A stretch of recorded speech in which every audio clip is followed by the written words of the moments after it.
Rain had been falling over Chicago for hours, turning the city streets into shining ribbons of reflected light. The wind carried a sharp chill that made most people hurry home, but Jordan Banks walked calmly through it, the strap of his cello case resting across his shoulder. At 17, Jordan had grown used to long nights like this. Between school, debate practice, and orchestra rehearsals, his days were packed, but tonight had been special. His music instructor had pulled him aside after rehearsal and told him something he had been dreaming about for years. "Jordan," the teacher said, placing a hand on his shoulder, "if you keep playing like that, the state youth concerto competition is yours to win." Those words echoed in Jordan's mind as he walked down the quiet street. Even through the cold rain, a small smile stayed on his face. The cello inside the case wasn't even his, it belonged to the conservatory, but when he played it, it felt like part of him. He adjusted the strap on his shoulder and glanced at the time on his phone. Buluf 50 m. His mother hated when he walked home this late, but rehearsal had run longer than expected, and every ride-share app he tried kept cancelling. Just 3 more blocks, he thought. The neighborhood was quiet. Tall brick townhouses lined the street, their windows glowing softly behind drawn curtains. Streetlights buzzed faintly above, casting long shadows across the wet pavement. Jordan stepped around a puddle and continued walking. That's when he heard it, the slow rumble of an engine behind him. A police cruiser rolled down the street at a crawl, its headlights washing over him before the vehicle pulled slightly ahead and stopped. Jordan's stomach tightened. Every black teenager in America learns certain instincts early. Hands visible. Move. Slowly. Steikom. The cruiser's door opened. Out stepped Sergeant Frank Kowalski, a heavy-set man with a weathered face and the kind of tired eyes that had seen too many nights on patrol. 20 years on, the force had carved deep lines into his expression, and none of them suggested patience. The second door opened, and a younger officer stepped out, Officer Tyler Grant, fresh out of the academy. His uniform still looked stiff and new. Kowalski glanced Jordan up and down. Tall, black, walking alone at night. To Kowalski, that was already enough to raise suspicion. "Hey," the sergeant called out, his voice rough. "Where you headed, kid?" Jordan stopped walking and turned slowly, keeping both hands visible. "Home, officer," he answered politely. "Just a few blocks over on Dearborn." Kowalski's eyes dropped to the cello case. "What's in the bag?" "It's a cello, sir," Jordan said. "I just finished rehearsal." The sergeant gave a short laugh. "Ocello?" He walked closer.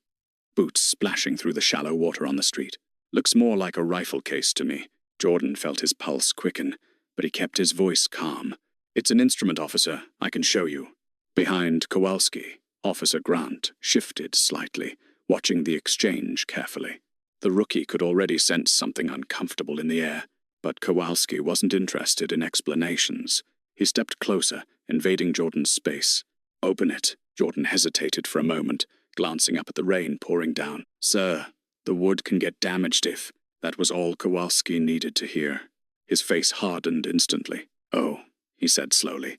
"So now you're telling me what you will and won't do." Jordan quickly shook his head. "No, sir, I just meant—" The sergeant suddenly grabbed the strap of the case.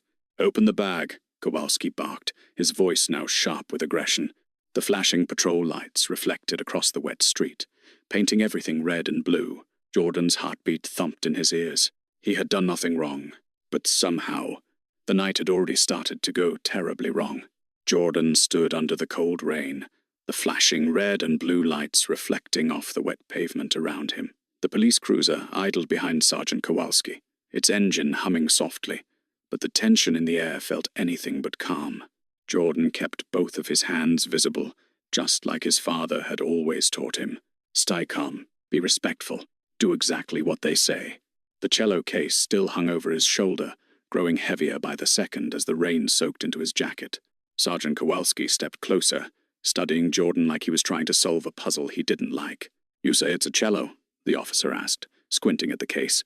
"Yes, sir," Jordan replied carefully. "I just came from rehearsal." Kowalski tilted his head slightly. "What kind of rehearsal runs this late?" "It's for the state competition," Jordan explained. "The orchestra stayed longer tonight." The officer let out a slow breath through his nose. Behind him, Officer Grant watched quietly. Something about the situation already felt unnecessary to him. The kid looked exactly like what he claimed to be a student walking home. But Kowalski had already made up his mind. "You mind putting the case down?" the sergeant said. Jordan slowly slipped the strap off his shoulder and placed the cello case on the wet pavement. Rain immediately began tapping against the smooth black surface.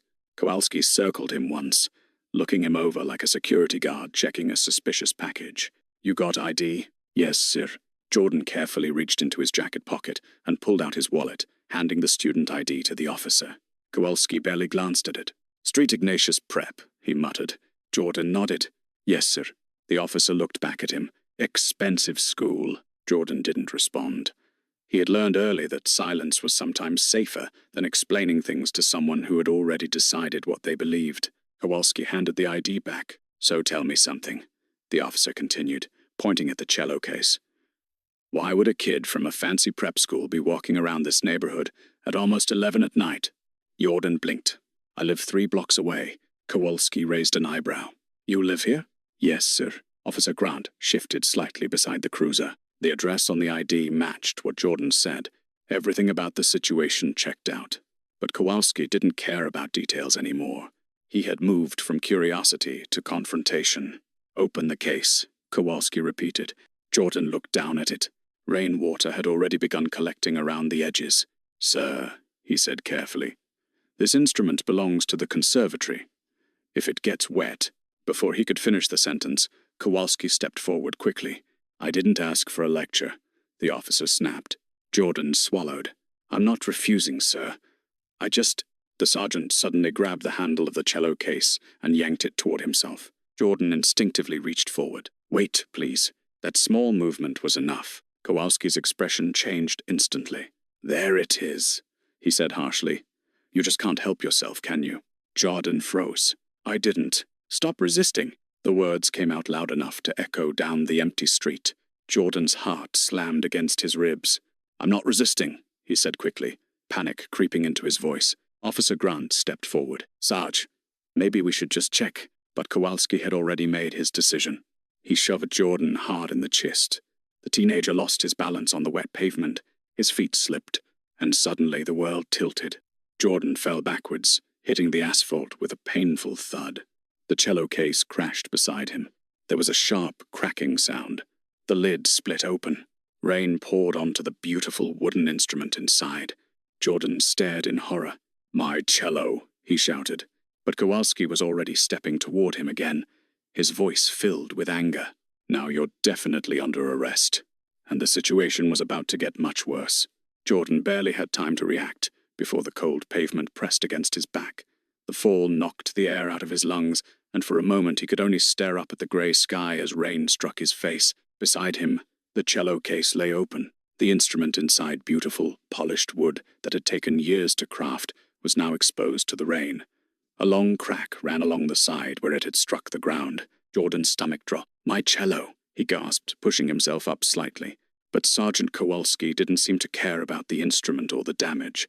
All he saw was movement. "Stay down," Kowalski barked. Jordan lifted his hands immediately. "I'm not doing anything," he said quickly.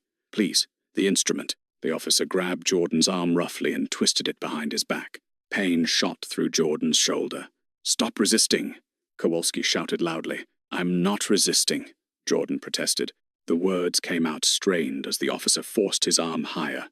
Rain continued pouring down around them, soaking Jordan's clothes and pooling beneath his body on the street. Officer Grant stepped closer, uncertainty written all over his face. "Sarge." He didn't, but Kowalski cut him off. "You saw him reach," the sergeant snapped. "That's resisting." Grant hesitated. Jordan had only tried to protect the cello, but Kowalski had already decided how this story would go. The sergeant pushed Jordan forward onto his stomach and forced his knee into the teenager's back. Jordan cried out as the pressure drove the air from his lungs again. "I didn't do anything," he said desperately. "Save it," Kowalski muttered. Metal handcuffs snapped around Jordan's wrists. The cold steel dug painfully into his skin. Jordan lay there for a moment, stunned. The rainwater mixed with the tears that had begun forming in his eyes not from fear, but from the crushing frustration of knowing none of this should be happening. His gaze drifted to the broken cello. Water dripped from the strings. The instrument had been loaned to him by the conservatory because his teacher believed in his talent. And now it was ruined. "Please," Jordan said quietly. "That instrument isn't mine. I have to return it tomorrow." Kowalski scoffed. "Should have thought about that before you started causing trouble." "I wasn't causing trouble," Jordan insisted. The officer grabbed the teenager by the arm and yanked him up onto his feet. Jordan staggered slightly as he stood, the cuffs pulling tight behind his back. "You're under arrest for resisting a police officer," Kowalski said loudly, as if announcing it to an invisible audience. Officer Grant looked down at the cracked cello again. Something about the whole situation didn't feel right, but he said nothing. Across the street, a second-floor window shifted slightly. Behind the curtain, an older woman held her phone carefully against the glass. She had heard the shouting, and she had started recording. Back on the street, Kowalski grabbed the cello case and slammed it shut roughly. The damaged instrument rattled inside. "Evidence," he muttered. Jordan stared at it helplessly. Then the officer shoved him toward the cruiser. "Move." The back door opened with a creak. Jordan tried to steady himself as Kowalski pushed him into the seat. The cold vinyl stuck to his soaked clothes. The door slammed shut behind him. Through the rain-covered window, Jordan could see Officer Grant standing beside the car, looking uncertain. Their eyes met for a brief moment. Jordan didn't say anything. He didn't need to. The truth of what had just happened hung silently between them. A few seconds later, Kowalski climbed into the driver's seat. The cruiser's engine growled louder. Red and blue lights flashed across the empty street, and as the car pulled away into the rainy Chicago night, Jordan realized something terrifying. This was only the beginning. The police cruiser cut through the rainy Chicago streets, its flashing lights painting the buildings in red and blue. Inside the back seat, Jordan Banks sat hunched forward, his hands cuffed tightly behind his back. Every bump in the road sent a sharp pulse of pain through his ribs. Across from him, through the metal divider, Sergeant Frank Kowalski drove with one hand on the wheel, chewing on a toothpick like nothing unusual had happened. Officer Tyler Grant sat in the passenger seat, staring quietly out the windshield. The only sound inside the cruiser was the rhythmic squeak of the windshield wipers. Jordan tried to steady his breathing. His chest ached where the officer had shoved him to the pavement, and the metal cuffs bit into his wrists every time the car turned. He glanced toward the back window.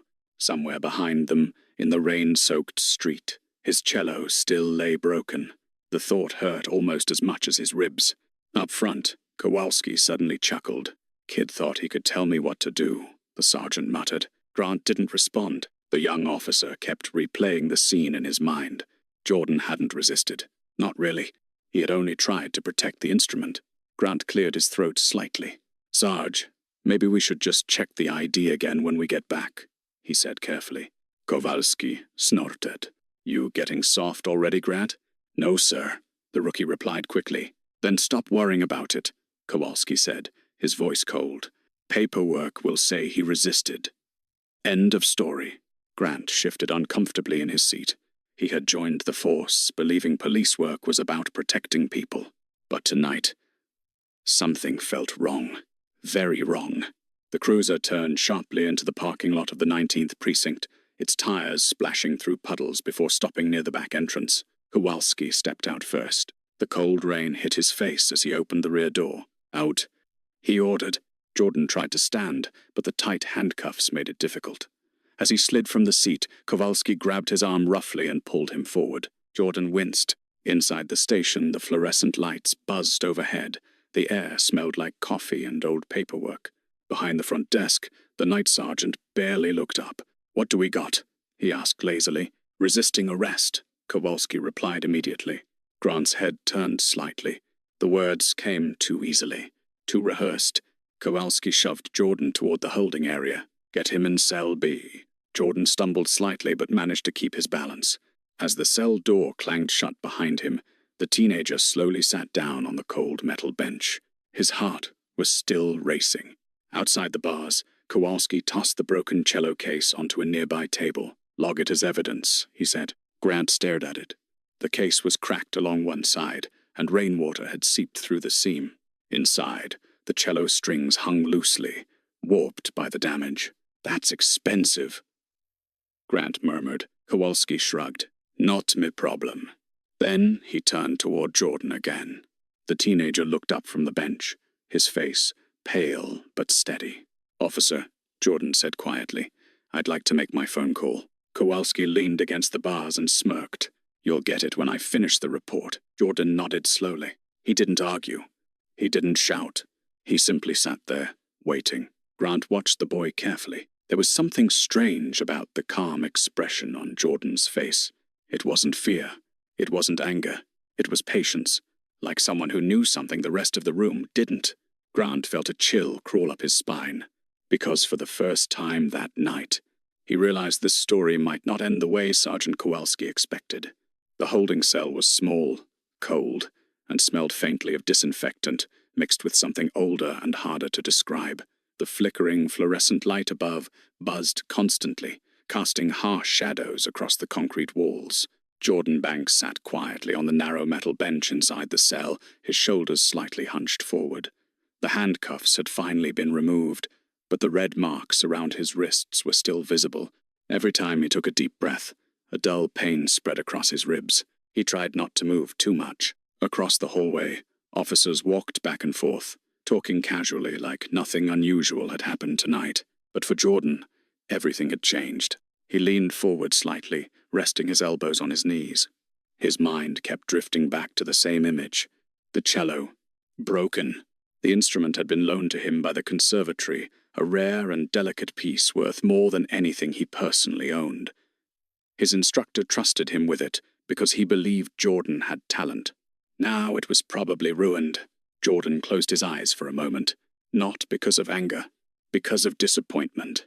A few minutes passed before footsteps echoed down the hallway. Sergeant Kowalski appeared outside the cell again, holding a clipboard. He leaned against the metal bars casually. You comfortable in there, kid? He asked with a smirk. Jordan looked up calmly. I'd like to make my phone call, he said quietly. Kowalski checked his watch dramatically. Paperwork takes time. Jordan didn't react. Sir, he said again, his voice steady. I have the right to a phone call. The officer stared at him for a moment, clearly annoyed by the calm tone. You think you know the law? Kowalski asked. Jordan held his Kaiser. I know my rights. For a brief second, the officer's expression hardened, but instead of responding, he simply shook his head and walked away. From the nearby desk, Officer Grant had been watching the exchange.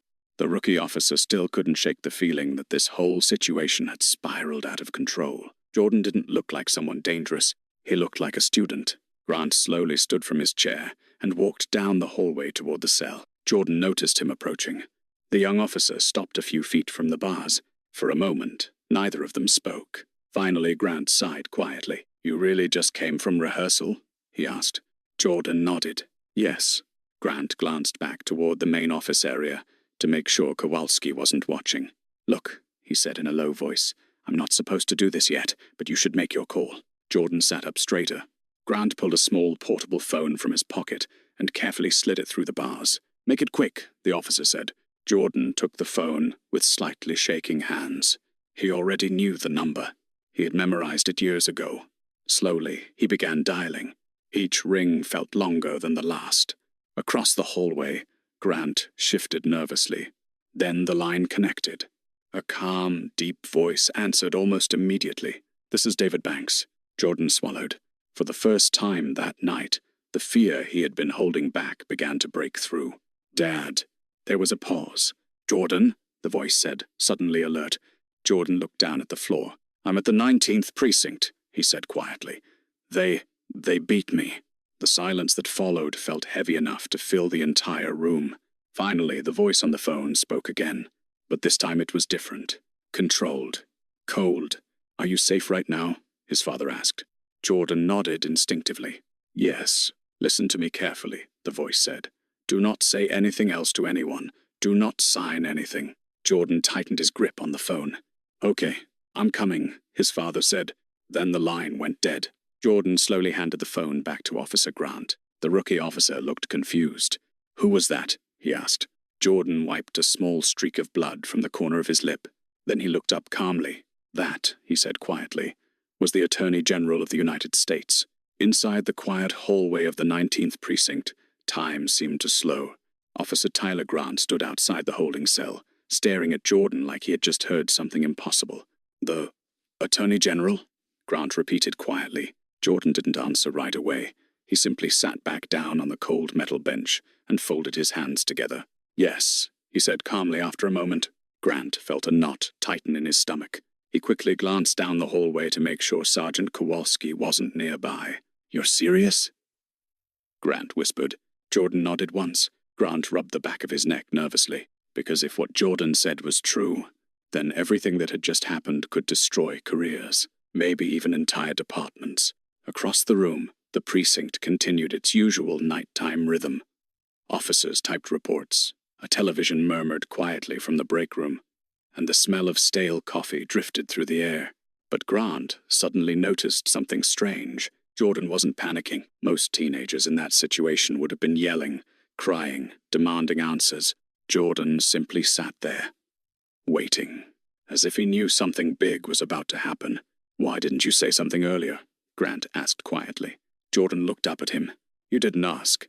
Grant didn't know what to say to that. Down the hall, a door slammed. Sergeant Kowalski walked back toward the holding area, flipping through a stack of paperwork. He stopped when he saw Grant standing near the cell. "You babysitting now?" Kowalski asked. Grant straightened slightly, just checking on him. Kowalski glanced inside the cell. Jordan met his gaze calmly. The officer leaned against the bars. "You still waiting on that phone call?" Kowalski said with a mocking grin. Jordan didn't respond. He didn't need to. Kowalski shook his head and turned back toward the desk. "Doesn't matter," he muttered. "Report's already written." Grant felt his stomach sink, because he knew exactly what that meant. Whatever Kowalski had written in that report would become the official story. Jordan attacking an officer, Jordan resisting arrest, Jordan causing the damage. The truth would disappear under paperwork. Grant opened his mouth slightly, then closed it again. Fear kept his voice silent. A few minutes passed. Then something unusual happened. At first it was faint, a distant rumbling sound outside the building. Grant frowned. It sounded like multiple vehicles pulling into the parking lot. Headlights suddenly flashed across the windows of the station. Kowalski looked up from his desk. What the hell? More engines. Doors slamming. Heavy footsteps. The entire precinct began to notice. Grant walked toward the front window and looked outside. His eyes widened instantly. Black SUVs had filled the parking lot. Several men in dark suits stepped out, moving quickly toward the entrance. Some carried briefcases. Others wore earpieces. And behind them, armed federal agents. Grant felt his pulse spike. "Oh no," he whispered. Behind him, Kowalski stood up slowly. "What's going on?" the sergeant asked. Grant turned around. His face had gone pale. "I think," he said quietly, "you should come look at this." Kowalski walked toward the window. The moment he saw the convoy of federal vehicles outside the precinct, his confident expression faltered for the first time that night. Inside the holding cell, Jordan sat silently, listening, waiting, because he recognized the sound of those vehicles. His father had kept his word, and now everything was about to change. Chicago's skyline shimmered under dark clouds as traffic moved slowly through wet streets. Inside a grand ballroom downtown, however, the mood was very different. Crystal chandeliers glowed overhead. The sound of quiet conversation mixed with the soft clinking of glasses. Lawyers, judges, and political leaders filled the room, attending a charity gala hosted by the Justice Reform Foundation. At the center of the room stood David Banks. Tall, calm, and composed, he was speaking with a group of attorneys about new civil rights legislation. His reputation in Washington was built on discipline and patience. As the Attorney General of the United States, he was known for two things: precision and control. But when his phone vibrated in his jacket pocket, everything changed. David excused himself politely and stepped away from the conversation. He glanced at the screen. Jordan. A small crease formed on his forehead. His son rarely called during rehearsals. David stepped toward a quiet hallway and answered. David Banks speaking. Then he heard Jordan's voice. "Dad?" Something in that one word immediately told him something was wrong. David's expression hardened. "Jordan, I'm at the 19th precinct," his son said quietly. They beat me." For a moment, the hallway felt completely silent.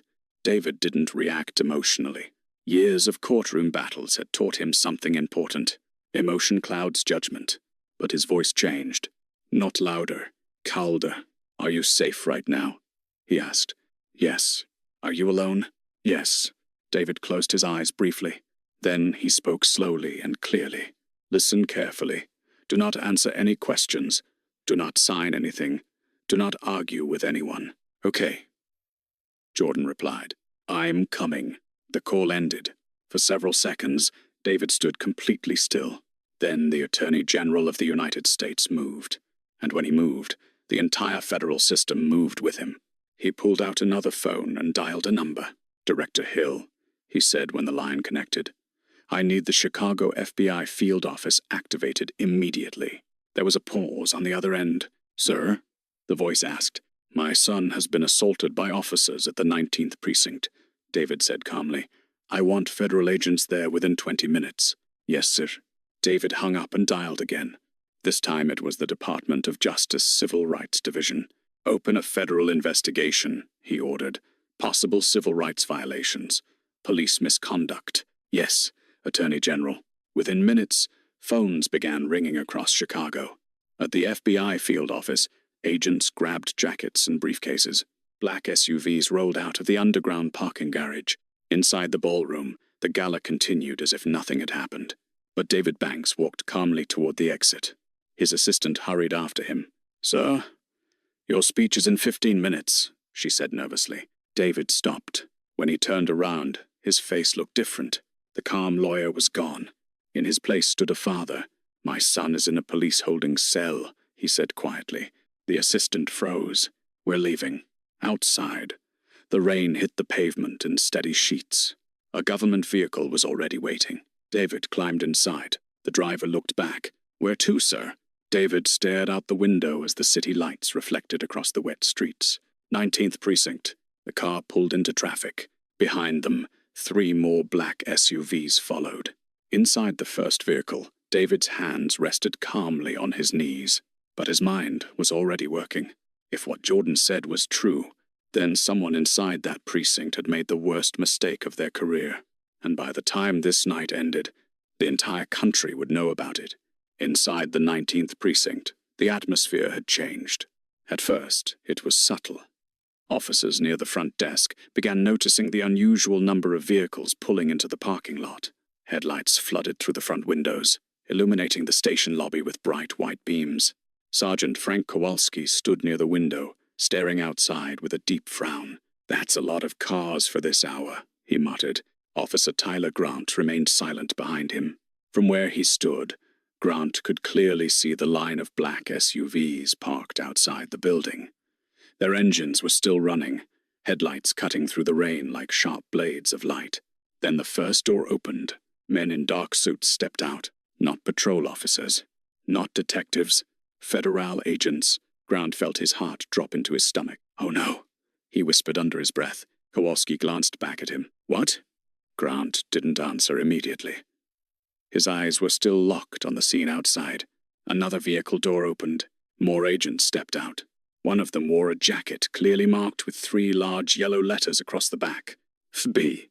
Now the entire front desk had gone quiet. Officers began turning toward the window. "What the hell is going on?" one officer asked. No one answered, because the answer walked through the front door seconds later. The station doors swung open. Rain blew in briefly as several federal agents entered the building with calm, controlled authority. Every conversation in the room stopped. A tall agent at the front stepped forward. "Federal Bureau of Investigation," he announced clearly. Behind him, 2 more agents followed, carrying folders and equipment. Then another man walked through the door. He didn't wear an FBI jacket. He wore a dark suit, and when he stepped into the light, the entire room recognized him instantly. David Banks, the Attorney General of the United States. Even Sergeant Kowalski went still. For the first time that night, the confidence in his posture cracked. David Banks walked forward slowly, his expression calm but unreadable. The agents around him spread out across the room. One of them approached the front desk. "Secure all body cameras and incident reports related to tonight's arrests," the agent said firmly. Another agent moved toward the evidence lockers. Computers as well, he added. Inside the holding area, Jordan heard the sudden noise echoing through the station. Voices, heavy footsteps, metal doors opening. Officer Grant turned toward Kowalski. His voice was barely above a whisper. "That's him," Grant said. Kowalski swallowed. "What are you talking about?" Grant nodded toward the front lobby. "That's the Attorney General." For a moment, the words didn't seem to register. Then Kowalski's face slowly drained of color. "No," he muttered. But before he could say anything else, the hallway door opened. 2 federal agents stepped inside. Behind them walked David Banks. The room fell completely silent. Jordan stood slowly inside the holding cell as his father entered the corridor. For a brief moment, neither of them spoke. David's eyes moved carefully over his son's face, noting the bruise forming near his jaw and the dried blood near his lip. His expression hardened. Then he turned toward the officers standing in the hallway. His voice was calm, controlled, but the authority behind it was unmistakable. "Which one of you arrested my son?" No one answered, because suddenly, every officer in the precinct realized the same thing. This situation was no longer a routine arrest. It was now a federal investigation, and someone inside that building was about to lose everything. The hallway of the 19th precinct had never been so quiet. Moments earlier, the building had been filled with the usual nighttime noise, phones ringing, officers chatting, keyboards clacking. Now all of that had disappeared. Every eye in the room was fixed on one man, David Banks. The Attorney General stood calmly in the hallway, his dark coat still damp from the rain outside. Behind him, several FBI agents moved with quiet efficiency, spreading through the station and collecting equipment. Computers, body cameras, evidence logs. No one stopped them, because no one could. Jordan watched from inside the holding cell as his father stepped closer to the bars. For a moment, the powerful federal official looked only like a father seeing his son hurt. David's eyes studied Jordan carefully. The bruise on his cheek, the swelling near his ribs, the dried blood on his lip. His jaw tightened slightly, but when he spoke, his voice remained steady. "Are you all right?" he asked. Jordan nodded. "I'm okay." David nodded once. "Good." Then he turned slowly toward the officers standing in the hallway. His calm expression returned instantly. "Which one of you arrested my son?" he repeated. The silence stretched uncomfortably. Sergeant Frank Kowalski finally stepped forward. The confidence he had shown earlier that night was gone. Instead, his voice sounded tight. "That would be me," he said. David looked at him for several seconds. "Your name?" "Kowalski." "Sergeant Frank Kowalski." David nodded slightly. "And the reason for the arrest?" "Resisting an officer," Kowalski replied. One of the FBI agents nearby opened a folder. "Sir," the agent said quietly to David, "we've already recovered the body camera footage." Kowalski's head snapped toward him. "What?" Another agent stepped forward, carrying a small evidence bag. Inside was a damaged body camera. "Your unit records continuously," the agent said calmly. Grant, the rookie officer, stood frozen near the wall. His heart pounded as he realized what that meant. Every moment of the encounter had been recorded. Every shove, every word, every lie in the report. David looked back at Kowalski. "You're certain about your report?" he asked calmly. Kowalski hesitated. "Yes." The FBI agent pressed a button on a tablet. The hallway filled with the sound of recorded audio. Jordan's voice. "Please, that instrument isn't mine." Then Kowalski shouting, "Stop resisting." Then the sound of the shove. Jordan hitting the pavement. The hallway went completely still. Grant looked down at the floor. The recording ended. David Banks slowly folded his hands in front of him. "Interesting," he said quietly. Then he turned to the lead FBI agent. "Agent Harris." "Yes, sir." "Sergeant Kowalski is to be detained immediately for assault, falsifying an official report, and civil rights violations." The words hit the room like a hammer. Kowalski's face turned pale. "Now wait a second." 2 agents stepped forward instantly. Before the sergeant could react, his arms were pulled behind his back. Metal cuffs clicked into place. The same sound Jordan had heard earlier that night, only now it belonged to someone else. "You can't do this," Kowalski protested. "I'm a police officer." Agent Harris looked at him calmly. "Not tonight." Across the hallway, Jordan watched silently. The power that had once seemed absolute had collapsed in seconds. Grant finally lifted his head. For the first time since the incident began, he felt something strange. Relief. Because the truth had finally stepped into the room, and there was nothing anyone could do to stop it. Outside, the rain continued to fall over Chicago. But inside the precinct, justice had just arrived. By midnight, the 19th precinct no longer looked like a police station.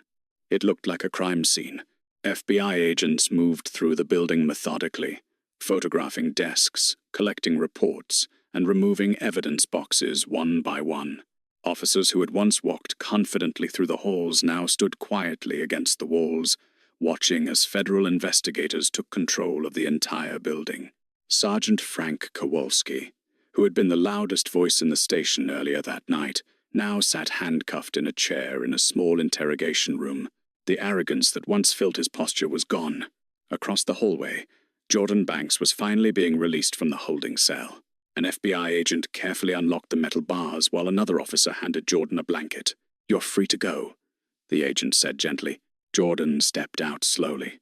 His ribs still hurt, and the bruises on his arms had darkened under the harsh fluorescent lights.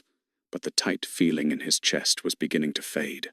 At the end of the hallway stood his father, David Banks. For a moment, the Attorney General forgot about the agents, the investigation, and the dozens of officers watching. He simply walked forward and pulled his son into a careful embrace. "You're safe now," he said quietly. Jordan nodded against his shoulder. Across the room, Officer Tyler Grant watched the moment unfold, his stomach twisted with guilt. He knew he should have spoken up earlier, but fear had kept him silent. David slowly stepped back and studied his son again. "Did they question you?" he asked. "No," Jordan replied. "They were writing reports." David turned toward the FBI agents standing nearby. "Make sure every piece of footage from tonight is secured," he said calmly. "Body cameras, station cameras, everything." Agent Harris nodded. "We already have most of it, sir." Within minutes, investigators began reviewing the recordings. One by one, the videos revealed exactly what had happened. Jordan walking down the street, Kowalski stopping him, the shove, the fall, the broken cello, the false arrest. There was no resisting. There was no threat, just a teenager trying to protect his instrument. Inside the interrogation room, Kowalski watched the footage on a monitor. The color drained from his face as the video played. "That's not what happened," he muttered weakly. But even he knew the words sounded empty. Across the city, the story had already begun spreading. Police radio chatter, emergency calls between city officials, reporters receiving quiet tips. Something big had happened at the 19th precinct. Back in the hallway, Jordan sat in a chair while a medic examined his injuries. "Bruised ribs," the medic said. "Nothing broken, but he'll be sore for a while." David nodded. "Thank you." Jordan looked toward the evidence table nearby. His cello case had been placed there carefully. One of the agents had opened it. The instrument inside was badly damaged. Jordan stared at it silently. David noticed. "We'll fix it," his father said quietly. Jordan nodded slowly, but he knew the instrument would never sound exactly the same again. Across the room, Agent Harris approached David. "Sir, we've confirmed multiple violations," the agent said. "Assault, falsifying reports, and civil rights charges." David folded his arms. "Then proceed." The agent nodded. Sergeant Kowalski's career was over. His badge, his authority, everything he had once used to intimidate others was gone. And this time, the report would tell the truth. Because tonight, the system had witnessed something rare. Power used for justice. And before the morning arrived, the entire country would know about it. 6 months later, the courtroom in downtown Chicago was completely full. Reporters filled the back rows, their cameras and notebooks ready. Lawyers sat at long wooden tables covered with files and documents. The quiet murmur of voices echoed against the tall walls of the federal courthouse. At the center of it all sat Jordan Banks. He looked different than he had that night in the rain. The bruises were long gone, but the experience had left a deeper mark. Still, he sat upright beside his father, calm and composed, wearing a dark suit that made him look older than 17. Across the room, Frank Kowalski sat at the defense table. The former sergeant no longer wore a police uniform. His badge had been taken away weeks earlier. Now he wore a plain gray suit, his shoulders slightly slumped, his confident expression replaced by something closer to worry. The trial had lasted several days. Witnesses had testified. Video footage had been shown repeatedly. And today the courtroom was waiting for one final thing: the verdict. The judge entered the courtroom, and everyone stood. "Be seated," the judge said calmly. The jury filed in moments later. 12 people, ordinary citizens. But today their decision would determine the future of a man who once believed his badge made him untouchable. The foreman of the jury stood. The courtroom fell silent. On the charge of assault under color of law, how do you find the defendant? The foreman glanced down at the paper. Guilty. A quiet gasp spread through the courtroom. Kowalski closed his eyes. The foreman continued. On the charge of falsifying an official police report. Guilty. Another pause. On the charge of civil rights violations. Guilty. The word echoed through the courtroom. Jordan let out a slow breath he didn't realize he had been holding. Beside him, his father placed a steady hand on his shoulder. Justice had finally caught up. Across the room, Kowalski stared blankly ahead. Months earlier, he had stood confidently on a rainy street, convinced his authority protected him. Now that authority was gone. The judge adjusted her glasses and looked toward the defendant. "Sergeant Kowalski," she said firmly, "this court finds your actions to be a serious abuse of the power entrusted to you as a law enforcement officer." She paused briefly. "Your actions did not simply harm one individual. They damaged public trust in the system meant to protect citizens." The courtroom was silent. The judge continued. "For these crimes, the court sentences you to 15 years in federal prison." The gavel struck. Just like that, the case was over. 2 federal marshals stepped forward and placed handcuffs on Kowalski. As they led him away, the once powerful officer didn't look back. The courtroom slowly began to empty. Reporters rushed outside to deliver breaking news. Lawyers packed their briefcases, but Jordan remained seated for a moment. The entire experience had changed his life. He looked down at his hands, the same hands that had once tried desperately to protect his cello on that rainy street. His father stood beside him. "You did the right thing," David said quietly. Jordan nodded. "I just told the truth." His father smiled slightly. "And sometimes," he said, "that's the most powerful thing a person can do." Together, they stood and walked out of the courtroom. Behind them, the heavy doors closed. The case was finished, but the impact of that night would continue long after the trial ended, because the message had spread far beyond that courtroom. A badge did not place someone above the law, and sometimes justice only arrives after someone is brave enough to demand it. Nearly a year had passed since the night that changed everything.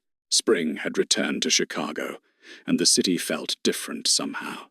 The snow had melted, trees were beginning to bloom again, and warm sunlight now filled the streets that once held flashing police lights and cold rain.